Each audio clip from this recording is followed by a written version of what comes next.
Chers amis de l'église de Meulan, chers frères et sœurs, amis d'ici ou d'ailleurs, bienvenue à tous. Vous qui regardez cette vidéo, le Seigneur souhaite nous parler. C'est avec une grande joie que nous avons préparé ce culte, malgré les distances qui nous séparent. Nous restons attachés, reliés par notre foi en Christ. Et c'est bon de savoir que rien ne pourra nous empêcher de nous unir ce dimanche. Que chacun puisse maintenant entrer dans la présence de l'Esprit Saint, afin que nos cœurs ne fassent plus qu'un pour louer Dieu ce matin. Nous voulons glorifier notre Seigneur, nous voulons nous rassembler dans le monde pour le louer par nos chants et nos prières. Alors prions un instant. Seigneur mon Dieu, tu es infiniment grand et puissant. Tu nous as donné la terre si belle et si remplie de merveilles. Tu nous as donné ton amour si profond. Tu connais chacun de nous parfaitement. Et tu nous as pourvus de dons multiples et divers. Tu as envoyé ton Esprit Saint pour nous les révéler et veiller sur chacune de nos secondes. Seigneur, nous voulons te dire merci. Merci pour tous ces dons. Pardonne nos faiblesses, Seigneur, nos peurs, et viens renouveler nos cœurs, afin que nous soyons un peuple uni au service de ta gloire. Reçois notre louange. À toi la gloire et l'honneur, Seigneur. Amen. Chers frères et sœurs, rien ne nous empêchera d'annoncer le roi.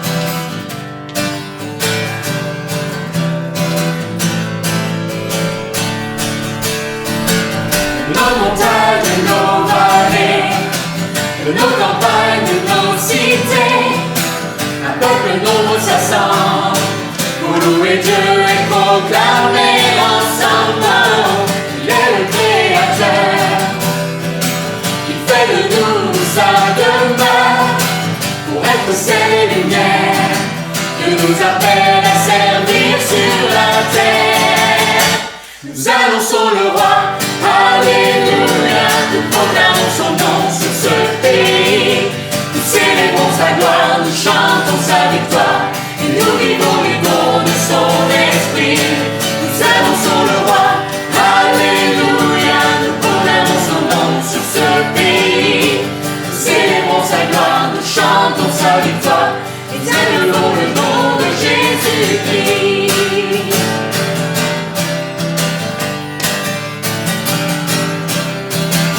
Rassemble son armée, l'ennemi tremble sous ses pieds, la victoire est assurée, si nous marchons unis à ses côtés. Oh, la foi est notre bouclier, et sa parole est notre épée, ses armes nous sont données, pour devenir fermes et pour tout surmonter. Nous annonçons le roi. Alléluia, nous proclamons son nom sur ce pays. Nous célébrons sa gloire, nous chantons sa victoire, et nous vivons le don de son esprit. Nous annonçons le roi.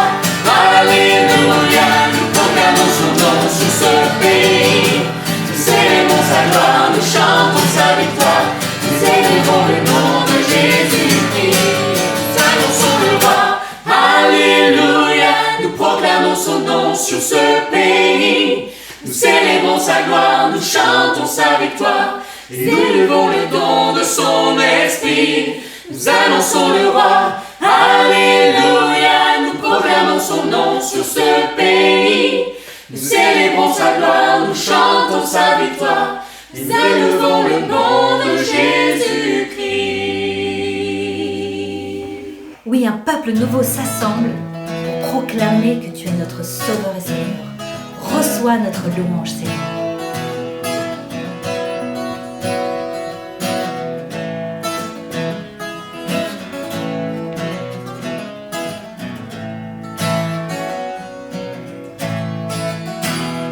Bénis Dieu, oh mon âme, oh mon âme, rends gloire à son saint nom.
Bénis Dieu, oh mon âme,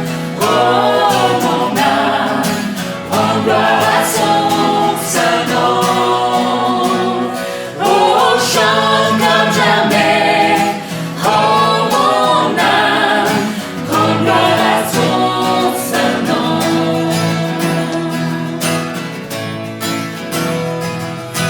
Chant monté et lent à la colère. Ton nom est grand et ton cœur est bon. Je ne cesserai de chanter tes bontés. J'ai des milliers de raisons pour louer. Bénis Dieu, oh mon âme, rends gloire à son saint nom. Chante comme jamais, oh mon âme, rends gloire à son saint nom.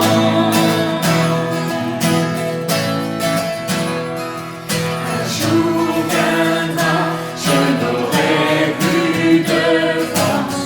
Mon heure venue, la fin sonnera. Pourtant mon âme chantera tes louanges. Pendant des milliers d'années, oui, sans fin. Bénis Dieu, oh mon âme, rends gloire à son saint nom. Oh, chante comme jamais, oh mon âme, rends gloire à son saint nom. Bénis Dieu, oh mon âme, rends gloire à son saint nom. Oh, chante comme jamais, oh mon âme, rends gloire à son saint nom. Rends gloire à son saint nom. Oui Seigneur, voici l'aurore, l'aube d'un nouveau jour. Et nos chants s'élèvent pour te glorifier, te mettre au centre de nos vies Seigneur. Et nous voulons nous blottir dans tes bras d'amour. Seigneur, je t'aime. C'est parce que tu m'as aimé le premier, Seigneur. Alors je veux te chanter, nous voulons tous te chanter un chant d'amour pour toi, Seigneur.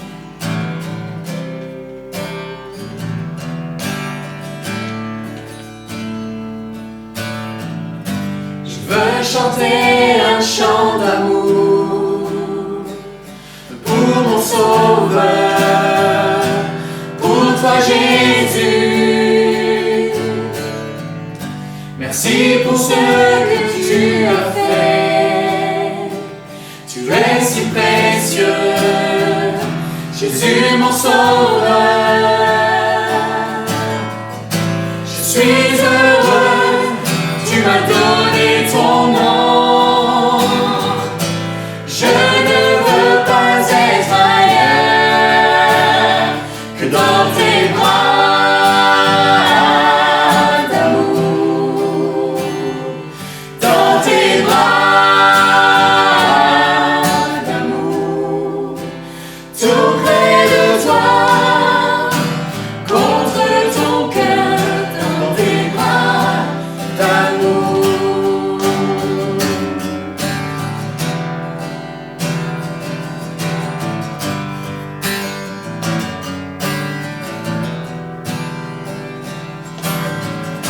Je veux chanter un chant d'amour pour mon Sauveur, pour toi Jésus.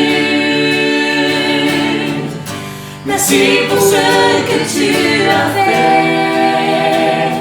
Tu es si précieux, Jésus mon sauveur. Je suis heureux, tu m'as donné ton nom. Je ne veux pas être ailleurs que dans tes bras d'amour. Dans tes bras d'amour, tout près de toi, contre ton cœur, dans tes bras d'amour.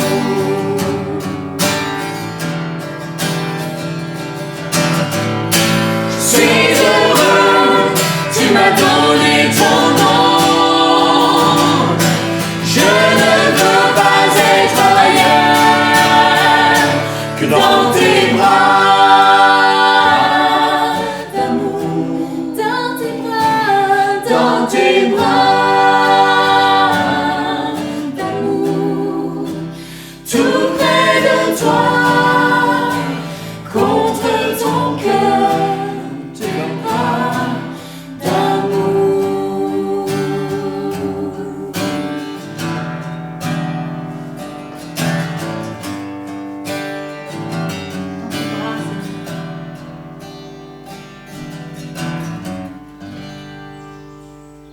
Prions. Seigneur, oui, nous sommes bien dans tes bras d'amour.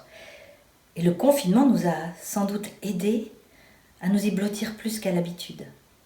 Car cette situation nous a contraints à freiner le tourbillon de nos vies.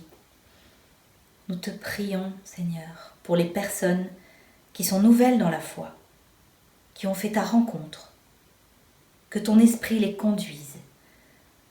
Nous te prions aussi pour les malades, pour les familles endeuillées. Renouvelle leurs forces.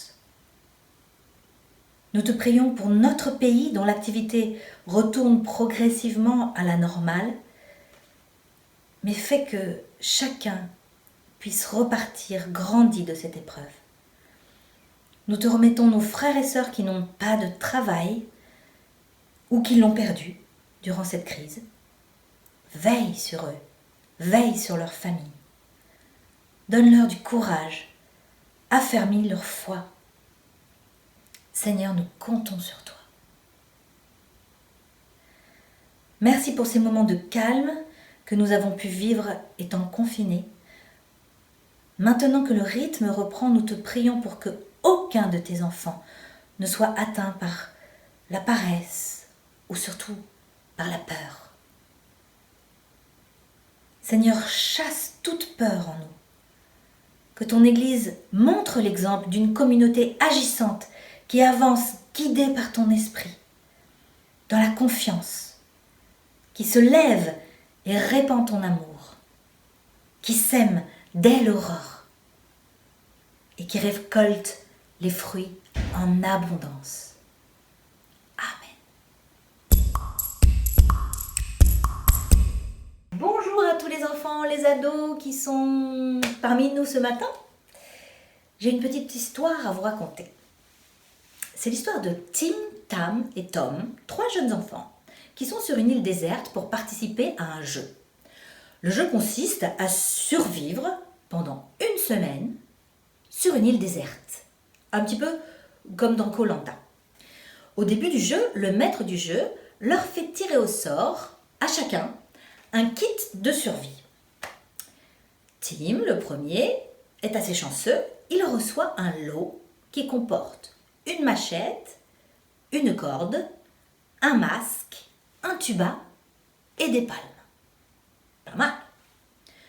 La deuxième, Tam, reçoit juste 2 pierres, mais ce sont des silex qui lui permettront de faire du feu. Le troisième, Tom, reçoit un grand filet de pêche, bien costaud. Le maître du jeu s'en va en leur disant que chacun fasse de son mieux selon ses capacités en utilisant ce qu'il a reçu pour la survie du groupe. Et la semaine se passe. quand le maître du jeu revient, au bout d'une semaine, qu'est-ce qu'il constate? Déjà, que les 3 jeunes sont en pleine forme. Super, ils ont survécu. Tim, avec sa corde et sa machette, a pu grimper aux arbres facilement, cueillir des cocos, cueillir des tas de fruits qu'ils ont partagés, qu'ils ont dégustés tous les jours. Il a aussi pu couper des branchages, construire une cabane, et avec son masque et son tuba, il a pu aussi partir à la nage entre les rochers et plonger pour apporter des crabes, des langoustes, des coquillages de toutes sortes. Bref, il a nourri et logé ses amis pendant toute la semaine. Tam, elle, n'avait reçu que 2 pierres de silex, mais avec ces 2 pierres, voilà ce qu'elle a fait. Elle a fait un beau feu qu'elle a entretenu régulièrement en allant ramasser du bois chaque matin, en faisant des réserves, en veillant la nuit pour que le feu ne s'éteigne pas. Ainsi, les 3 amis n'ont jamais eu froid. Et ils ont toujours pu manger chaud. Elle a même trouvé des plantes pour leur faire des délicieuses tisanes odorantes. Quant à Tom, lui, qui était le meilleur des nageurs, le plus costaud, il avait reçu un grand filet de pêche, très solide. Eh bien, lui, il s'est dit, inutile de prendre de risques car nous avons déjà tout ce qu'il nous faut pour survivre. Ce serait quand même un problème pour moi de nager pour aller accrocher le filet sur la barrière de corail et attraper des gros poissons si jamais il y avait un requin qui me mangeait. Je me mettrais en danger de mort quand même. Donc, par crainte et aussi par paresse, Tom décida tout simplement d'accrocher son filet entre les 2 arbres qui soutenaient leur belle cabane. Et il s'en servit comme hamac. Un beau hamac. Ainsi, son aventure fut très confortable. Voilà l'histoire. D'après vous, les enfants, qu'est-ce que le maître du jeu leur a dit à chacun concernant cette épreuve? Eh bien, le maître du jeu a félicité Tim et Tam, qui ont vraiment fait au mieux avec ce qu'ils avaient reçu.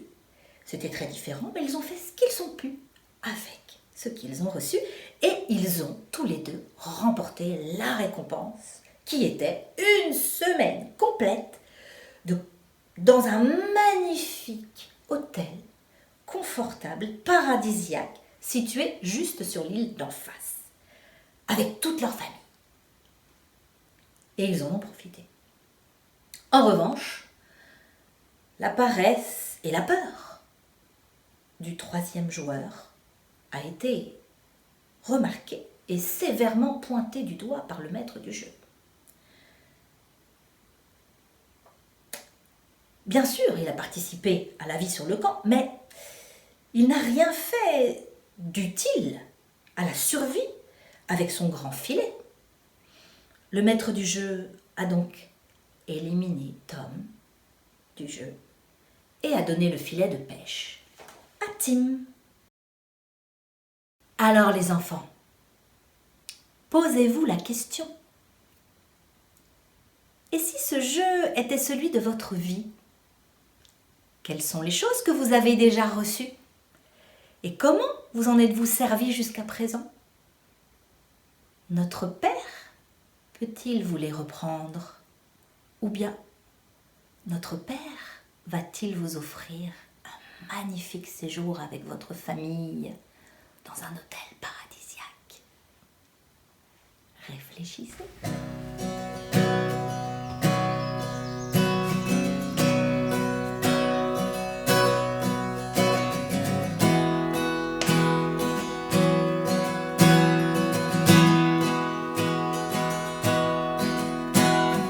Notre Père qui es aux cieux, que ton nom soit sanctifié, que ton règne vienne, que ta volonté soit faite sur la terre comme au ciel.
sanctifié, que ton règne vienne, que ta volonté soit faite sur la terre comme au ciel.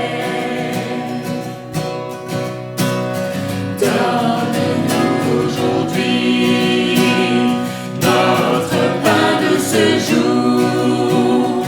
Pardonne-nous nos offenses, comme nous pardonnons aussi à ceux qui nous ont offensés. Ne nous laisse pas entrer en tentation, mais délivre-nous du mal, car c'est à toi qu'appartiennent le règne, la puissance et la gloire pour les siècles des siècles. Amen.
Bonjour à toutes et à tous.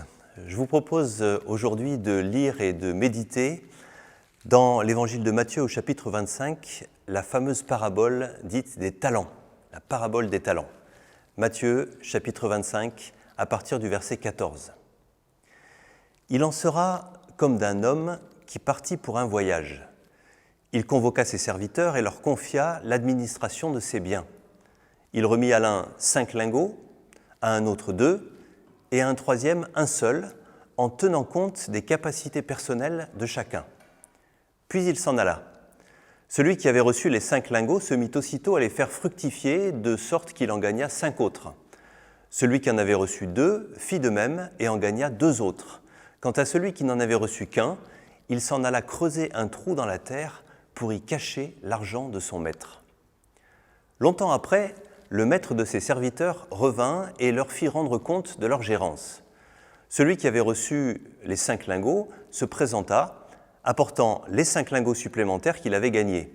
« Maître, dit-il, tu m'avais remis 5 lingots, j'en ai gagné 5 autres, les voici. »« Très bien, lui dit son maître, tu es un bon serviteur en qui l'on peut avoir confiance.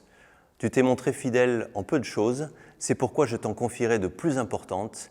Viens partager la joie de ton maître. » Celui qui avait reçu les 2 lingots se présenta aussi et dit « Maître, tu m'avais remis 2 lingots, j'en ai gagné 2 autres, les voici. »« Très bien, lui dit son maître, tu es un bon serviteur en qui l'on peut avoir confiance, tu t'es montré fidèle en peu de choses, c'est pourquoi je t'en confierai de plus importantes.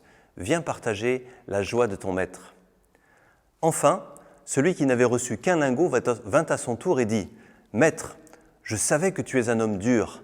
Tu moissonnes là où tu n'as rien semé, tu récoltes là où tu n'as pas répandu de semences. Alors j'ai pris peur et je suis allé cacher ton argent dans la terre. Voilà, prends ce qui t'appartient. » Mais son maître lui répondit « Vaurien, fainéant, tu savais que je moissonne là où je n'ai rien semé et que je récolte là où je n'ai pas répandu de semences. Eh bien, tu aurais dû placer mon argent chez les banquiers et à mon retour, j'aurais récupéré le capital et les intérêts.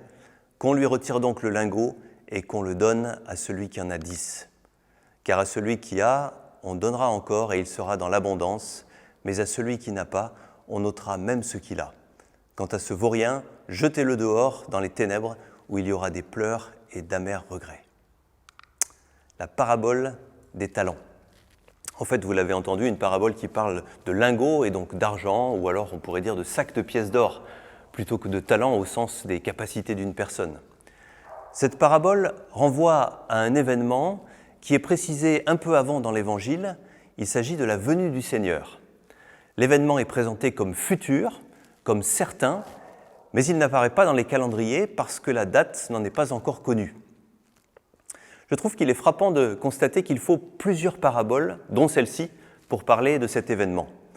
On peut faire la comparaison avec le royaume des cieux, qui n'est pas défini par un discours en 3 points, mais par une série de paraboles. La parabole du semeur, vous les connaissez, la parabole du trésor caché, la parabole de la perle précieuse, etc. Le royaume des cieux, la venue du Seigneur, qui sont d'ailleurs très liés et sont en fait une seule et même question, eh bien, il faut des paraboles pour en parler. Nous sommes tous capables d'imaginer un événement futur, un événement décisif, un événement apocalyptique. Le cinéma et même l'actualité nous donnent toute la matière qui nous est nécessaire. Et le Nouveau Testament, d'ailleurs, n'est pas en reste lorsqu'il évoque des signes extraordinaires, un éclair qui jaillit du levant et qui illumine tout, ou le soleil qui s'obscurcit, ou la lune qui perd sa clarté, des images qui peuvent nourrir notre imagination, mais l'avenir n'en demeure pas moins quelque chose d'inaccessible. Le simple usage de paraboles pour parler des temps présents et des temps futurs nous dit quelque chose d'important. Certains pensent savoir précisément, mais Jésus dit « ce sera comme ceci, ce sera comme cela », ce qui est une façon de nous dire « vous ne pouvez pas le savoir précisément, mais il y a quand même des choses importantes que vous devez savoir ». Il s'agit donc, pour revenir à notre histoire, d'un homme qui part en voyage et qui, justement, avant de partir, convoque ses serviteurs et leur confie ses biens, autrement dit l'équivalent de sommes d'argent. En tenant compte des capacités de chacun, il confie à un premier serviteur 5 lingots, à un autre 2 lingots et à un troisième 1 seul lingot. Ce sont des sommes importantes. Et puis, notre homme s'en va. L'essentiel de la parabole porte sur son retour à la maison, mais avant, il y a un petit mot qui est dit sur l'entre-deux. Pendant l'absence du maître, ce qui se passe est très simple. Celui qui a 5 lingots ne perd pas une minute, il les fait fructifier et il en gagne 5 autres. Celui qui a 2 lingots fait de même et il en gagne 2 autres, mais celui qui n'a reçu qu'un lingot le cache en l'enterrant dans le sol. Ces 3 phrases résument en fait une longue période, puisque ce n'est que longtemps après que revient le maître des serviteurs. Au retour du maître, les 2 premiers serviteurs font leur bilan de la même façon, mot pour mot. Voilà ce que tu m'avais confié, voilà ce que j'ai gagné, et ils rendent l'argent à son propriétaire, ce qui confirme, au cas où on en aurait douté, qu'il ne s'agissait pas d'un don, mais d'argent qui leur avait simplement été confié. Le maître félicite ses serviteurs d'avoir été dignes de confiance. Cette fidélité va leur ouvrir la porte à des choses plus importantes, mais elle va surtout renforcer leur relation avec le maître. En 2 mots, c'est confiance et joie partagée. Le bilan du 3e serviteur est très différent. En fait, le 3e serviteur inverse les rôles et il fait, lui, le bilan du maître. Là où les 2 autres se tournent vers eux-mêmes et disent « voilà ce que tu m'avais confié et voilà ce que ma gestion a produit », eh bien le 3e serviteur se tourne vers son maître et lui dit « voilà ce que tu es, voilà ce que tu fais et voilà ce que tu produis ». Incroyable retournement de situation. Et voilà donc le bilan qu'il fait du maître. Tu es un homme dur, tu exiges ce que tu n'as pas donné les moyens de faire et tu produis la peur. C'est pour ça que j'ai enterré mon lingot, pour éviter tout risque de le perdre. Maintenant, prends-le, je te le rends. Le maître ne se justifie pas, bien au contraire, il condamne le serviteur, mauvais, paresseux ou craintif. Il renvoie ce serviteur, ce 3e serviteur, à l'exemple des 2 premiers. Il aurait dû faire quelque chose de cet argent, comme les 2 autres. Et il fait donner le lingot du 3e serviteur au premier. Vous le voyez, l'histoire se termine très mal pour lui, puisqu'il se retrouve dans le lieu sombre du regret, tandis que les 2 autres sont dans la joie et la confiance. Quelle histoire! Même pour ceux qui la connaissent déjà, cette histoire soulève des questions. Mais avant d'aborder une ou deux de ces questions, je pense qu'il faut s'arrêter sur ce point clé, ce basculement de l'histoire. D'une part, le troisième serviteur inverse les rôles et demande des comptes à son maître, et d'autre part, il s'est laissé paralyser par la peur. Inversion des rôles. Le serviteur évalue le maître et il en fait un homme dur et injustement exigeant. Vous le savez, c'est un classique des relations humaines. Je sais comment est l'autre, je sais comment tu es.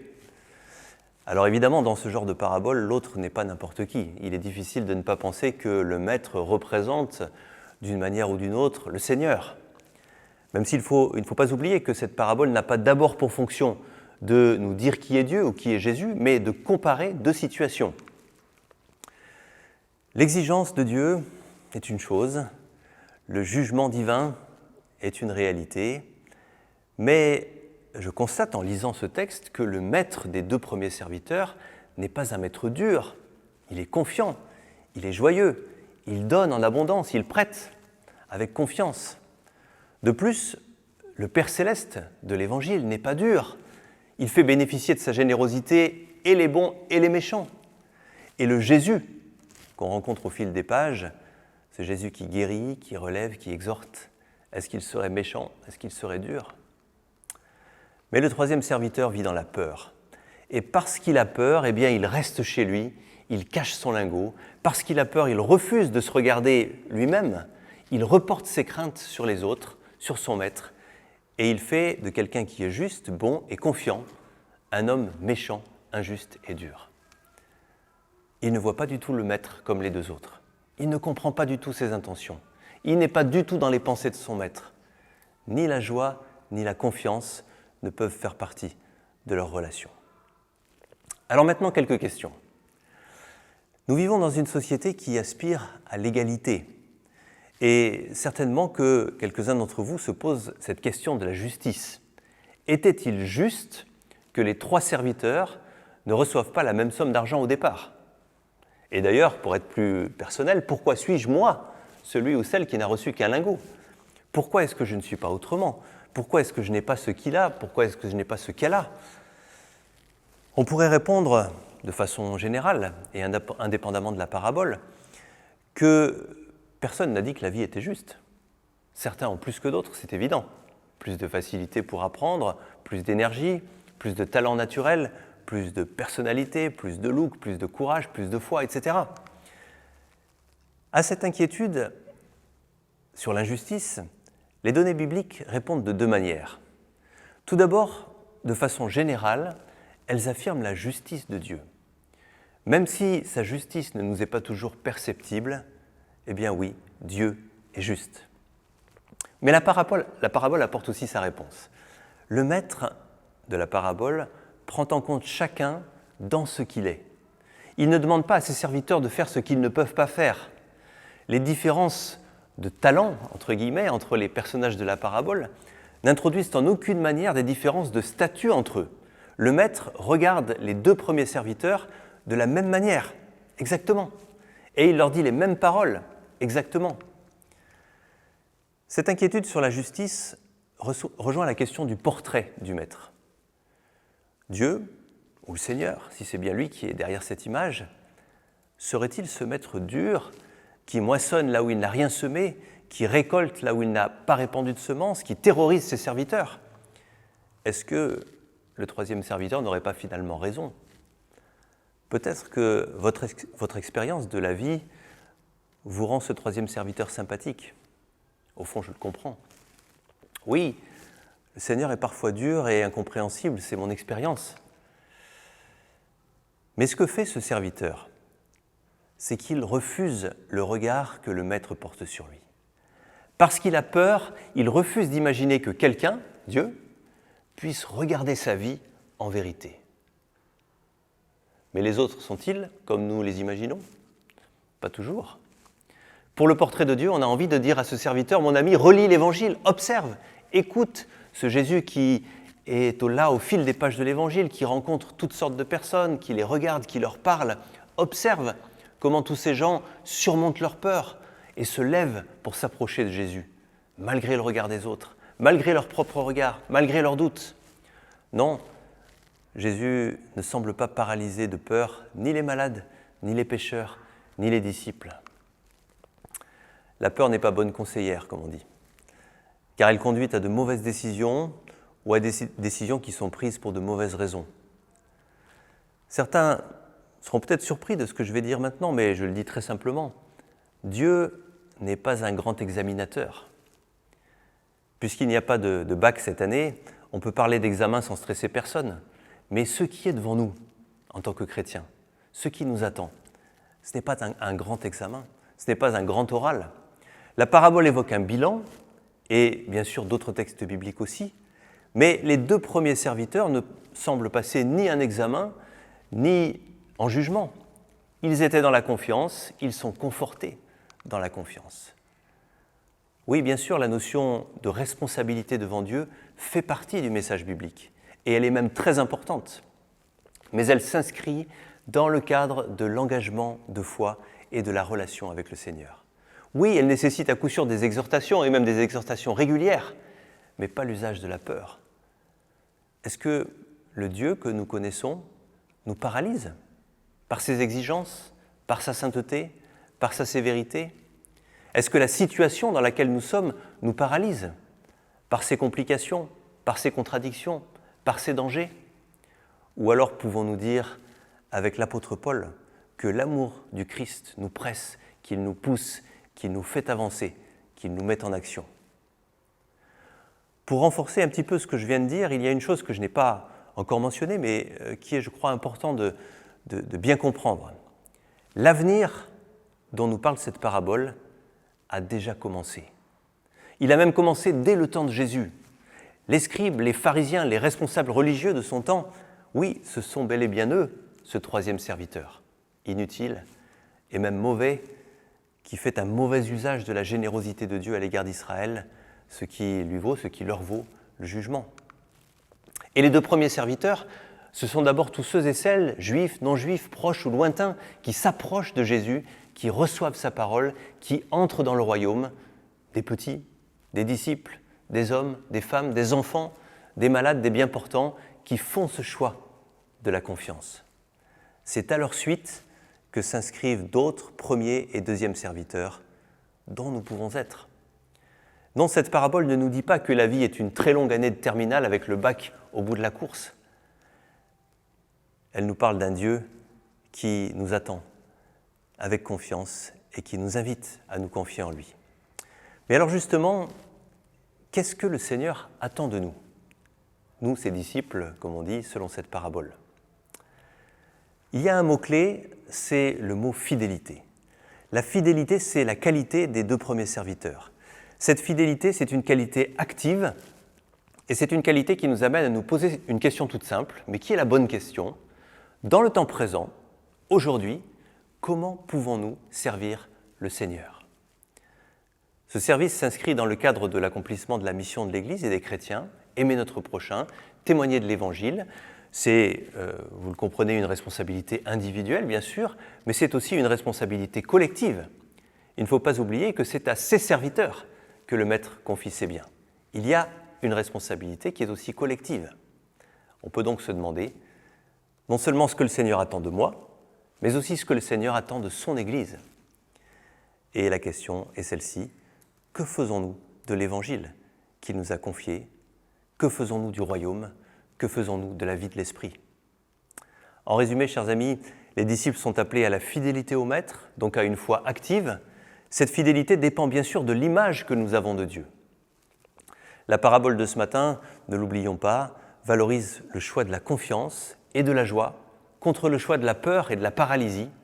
On y retrouve cette amitié du Seigneur dont parle l'évangile de Jean. Je ne vous appelle plus serviteurs, je vous appelle amis. Des amis qui connaissent et qui comprennent les plans et les intentions du Maître. Alors, chers amis, marchons dans la confiance, sans la peur. Je vous souhaite un bon dimanche à tous et que le Seigneur vous bénisse.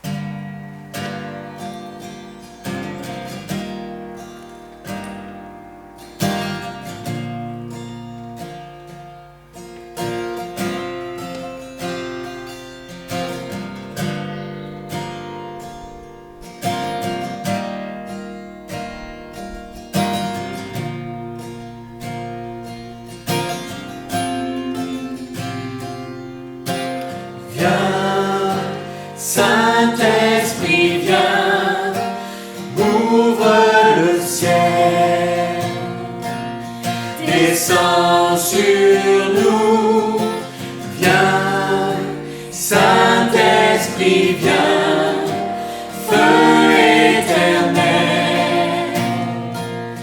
embrase-nous, viens, Saint-Esprit, viens, touche la terre, descends sur nous, viens, Saint-Esprit, viens, amour du Père, embrase-nous, sois le feu qui me guérit, sois l'amour qui me bénit, voici mon cœur, voici mon cœur. Bienveillant, c'est ta tendresse, en milieu de mes faiblesses, je n'ai plus peur, je n'ai plus peur. Viens, Saint-Esprit, viens, dans l'atmosphère, descends sur nous, viens, Saint-Esprit, viens, de ta lumière, envahis-nous, sois le feu qui me guérit, sois l'amour qui me bénit, voici mon cœur,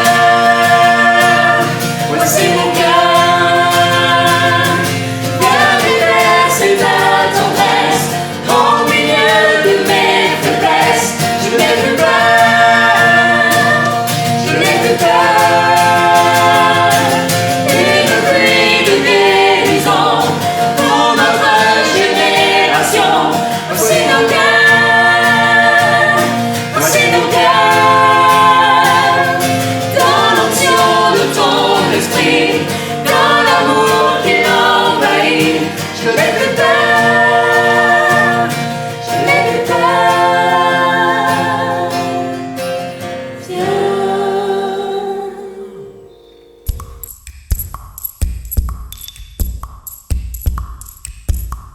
Alors bonjour à tous, si je suis là devant vous aujourd'hui, c'est parce que j'ai à cœur de partager un témoignage de ce que Dieu a fait dans ma vie récemment, dans ma vie professionnelle.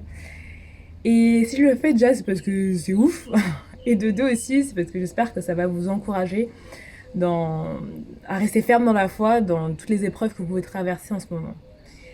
Et donc, faut savoir que d'abord, donc, je travaille dans le milieu du bâtiment depuis maintenant 3 ans. J'ai d'abord commencé à Arles, où je suis restée 2 ans, et je suis revenue en Île-de-France pour travailler sur un chantier à Nanterre en début de l'année 2019. Ce chantier m'a malheureusement épuisée physiquement et moralement, et ça m'a tellement épuisée en fait que ça m'a poussée à me remettre en question sur le métier que je faisais. Et j'en suis arrivée à la conclusion que je voulais faire autre chose, que je voulais arrêter. Donc a commencé le processus de recherche de ce que je veux faire de ma vie, quelle est ma voie professionnelle. Et question pas évidente, parce que je savais que je voulais pas faire de travaux, je savais que le bureau d'études ne m'intéressait pas trop. Mais je sentais aussi que j'avais envie de travailler sur l'environnement, parce que je sais que le BTP fait partie des gros pollueurs de la planète, et que clairement, il y a du boulot à faire de ce côté-là. Alors, j'avais quand même une petite idée derrière la tête, mais il faut savoir en fait que que je suis partie en fait d'un plan A, mais clairement, Dieu il m'a amené vers un plan L. Très clairement. On va plutôt dire l'inverse. Je suis partie d'un plan L et Dieu m'a ramené vers un plan A parce que son plan est toujours le meilleur. Et si on dit que les hommes forment des projets, mais c'est la volonté de Dieu qui se réalise, c'est pas pour rien. Et tant mieux même, parce qu'on va pas se mentir, les plans humains, ils sont quand même toujours pas très fameux. Donc, un des problèmes en fait que j'ai rencontré durant cette recherche aussi, c'était le temps. J'avais une contrainte de temps, puisque j'étais engagée en fait avec ma filiale pendant 1 an. Et donc en gros, au 1er mars 2020, je devais être ailleurs. Et donc, je passe plusieurs entretiens, mais j'essuie plusieurs refus. J'arrive fin février et toujours rien. Donc, je pose des congés pour gagner du temps sur le mois de mars. Et le miracle se produit puisqu'au tout début du mois de mars, je décroche un rendez-vous et on m'explique en fait qu'ils sont en train de recruter des jeunes ingénieurs pour développer des projets innovants et que parmi ces projets, il y en a qui ont une très forte ambition environnementale. Donc là, clairement, bingo, parce que ça correspond à mes attentes.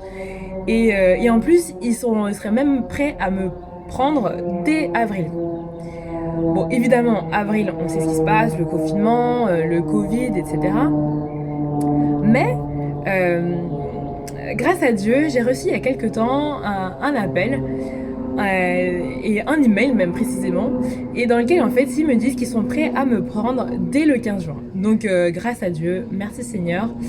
Je suis tellement reconnaissante parce qu'en fait ça c'est clairement le fruit de sa grâce et de sa grâce uniquement. Et je voulais partager 4 points en fait que j'ai particulièrement retenu dans cette phase-là. La première, c'est que Dieu est toujours présent. Et sa présence en tout cas s'est manifestée de plusieurs manières, par sa parole déjà dans un premier temps, et aussi par la présence de tous mes proches, que ce soit amis, famille, qui m'ont soutenue, qui m'ont écoutée, et qui ont prié pour moi, qui m'ont pas lâché, et je leur en suis très reconnaissante, donc merci à eux. Et une autre chose que je voulais ajouter sur la présence de Dieu, c'est que ça me fait penser à une discussion que j'ai pu avoir avec une personne qui, lorsque je lui racontais ma recherche de travail un peu laborieuse, il m'expliquait que, il m'a dit, Anne-Marie, Dieu t'a promis sa présence. Alors j'avoue qu'au début, j'avais un peu de mal à encaisser cette réponse, parce que clairement, je voulais qu'il me rassure. Je voulais qu'il me rassure sur mes inquiétudes humaines vis-à-vis de mes ambitions professionnelles. C'est-à-dire, je veux qu'il me dise, Anne-Marie, ça va bien se passer, t'inquiète pas, tu trouveras le poste de tes rêves, etc. Bref, clairement, j'avais oublié que l'essentiel, il n'était pas là. Deuxième point, c'est l'importance de garder en tête que l'essentiel, il n'est pas sur terre, mais qu'il est là-haut. C'est pas pour rien que Paul, il nous exhorte à nous préoccuper, des choses célestes et non des choses terrestres. Parce que clairement, c'est bien beau d'avoir un travail, mais si on ne croit pas que Jésus nous a sauvés, c'est totalement vain. Et quand Jésus reviendra sur terre, il va pas nous demander un CV. Il va pas nous demander notre CV. Donc, on va devoir rendre des comptes sur nos actions et notre capacité à avoir été des lumières dans ce monde. Le troisième point, c'est de ne jamais sous-estimer l'action de Dieu. Parce que comme Paul le dit dans Éphésiens 3:20, il peut faire par la puissance qui agit en nous infiniment au-delà de tout ce que nous demandons ou nous pensons. Et le dernier point, donc le quatrième, c'est de garder notre confiance dans son plan parfait.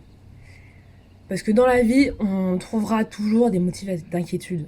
Là aujourd'hui, très clairement, ok, j'ai un travail, mais il y a encore d'autres inconnus. Comment est-ce que ça se passait, l'intégration dans la nouvelle équipe, dans les nouvelles fonctions, etc. Bref. Mais comme un célèbre homme l'a dit, à chaque jour suffit sa peine. Et dans la Bible, il y a tellement de versets qui nous exhortent à ne pas nous inquiéter. En fait.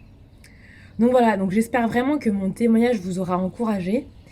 Je remercie encore le Seigneur pour tout ce qu'il a fait, parce que comme je l'ai dit tout à l'heure, c'est vraiment le fruit de sa grâce uniquement. Et peu importe ce que nous traversons dans notre vie, comme Fred nous l'a exhorté sur les obstacles la semaine dernière, restons fermes dans la foi et encourageons-nous les uns les autres, et tout en restant accrochés à sa parole coûte que coûte, et aussi en cherchant à lui obéir. Parce que Jésus l'a lui-même dit dans Matthieu 24:13, « Celui qui tiendra bon jusqu'au bout sera sauvé. » Amen.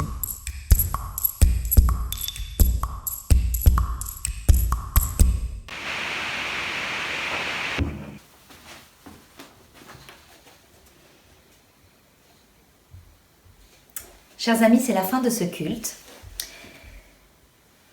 Que le Père envoie son Esprit Saint sur vous, que sa parole vous nourrisse et que vous soyez fortifiés en Jésus le Christ Sauveur. Allez en paix. Donnez le meilleur de vous-même, sans aucune crainte, car il vous aime.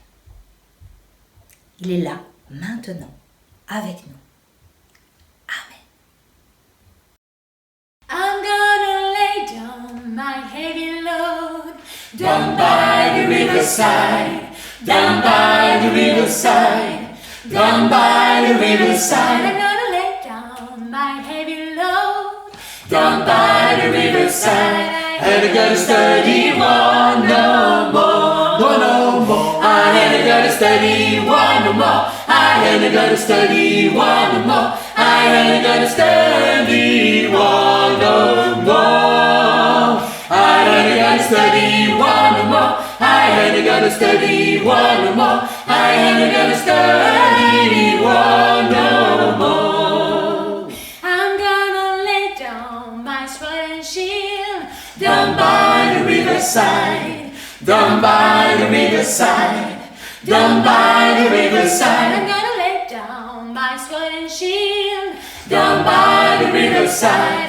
Ain't gonna study one no more, one no more. I ain't gonna study one no more. I ain't gonna study one no more. I ain't gonna study one no more. I ain't gonna study one no more. I ain't gonna study one no more. I ain't gonna study one no more. I'm gonna put on my traveling shoes Down by the riverside, down by the riverside, down by the I'm riverside, gonna put on my traveling shoes down by the riverside. Ain't gonna study one no more, one no more. I ain't gonna study one no more. I ain't gonna study one no more. I ain't gonna study one no more. I ain't gonna study one no more. I ain't gonna study one no more. I ain't gonna study one no more. I'm gonna put on my starry crown Down by the riverside, down by the riverside, down by the I'm riverside, gonna put on my starry crown down by the riverside. Ain't gonna study one no more, one no more. I ain't gonna study one no more. I ain't gonna study one no more. I ain't gonna study one no more. I ain't gonna study one no more. I ain't gonna study one no more. I ain't gonna study one no more.